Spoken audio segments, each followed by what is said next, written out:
I'm ABC2 Chief Meteorologist Wyatt Everhart joining you, and take a look at the setup here. You can see rain still pushing up out of the south, and not as much heavy steady rain, but still moisture developing and rain showers developing, moisture moving in and rain showers developing just to our south.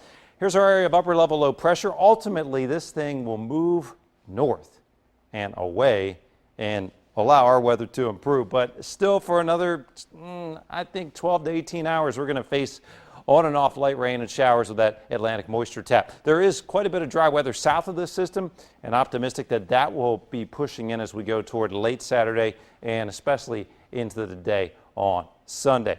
Overall, it is still active out there across the Atlantic, and we're going to be talking also about our setup there across the tropics and Matthew and how that could impact us as we go forward in time. In the short term, we're talking about basically, again, just some hit or miss light rain overnight tonight and into the early part of the day tomorrow. Drier weather south and west of us, and again, overall that should overtake the setup as we go into the day on Sunday. Statistically today, 63 out of BWI. That was it. So about 10 degrees below average with the rain cooling and continuing to see mist and drizzle and kind of gray skies to finish out the day. And I think that'll be the case for the early chunk of the day tomorrow, but less heavy rain and less wind tomorrow. I think wind is still east northeast at 20 tonight, and across the area you see multiple areas reporting 15 plus on the wind. So still a breezy night, and that northeast wind acts to cool things off. But tomorrow you see that wind field starts to let up, so just a little bit of a breeze tomorrow, not as windy. And between that and a little brighter sky, a little less rain, I think we're talking about temperatures that will warm up a bit. Low 70s will be in reach, maybe even a few mid 70s on southern Delmarva, where skies could be even a little brighter. Through the next 24 hours, rain totals should be pretty limited.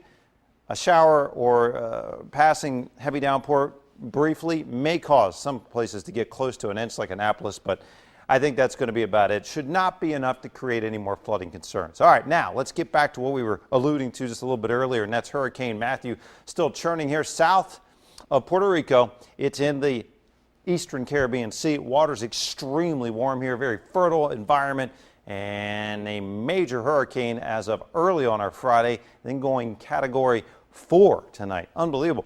Winds to 150, gust pushing 170.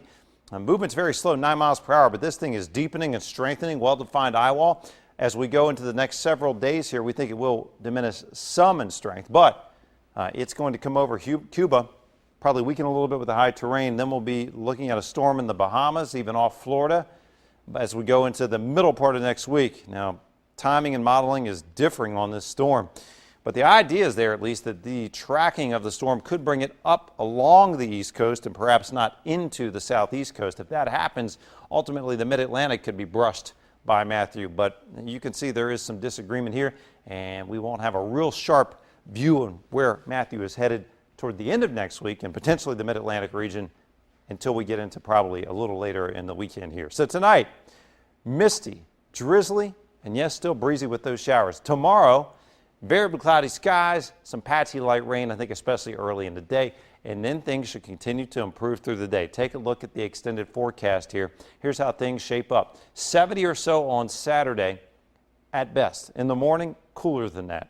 But then the improvement starts up late day Saturday, continues into our day on Sunday, and really I think some dry days ahead early next week. Now, as we work our way into the end of the week, we put the chance for at least some showers around because that's where Matthew might be churning offshore and influencing the pattern. So stay tuned on all this, and of course the latest as always throughout the weekend, abc2news.com.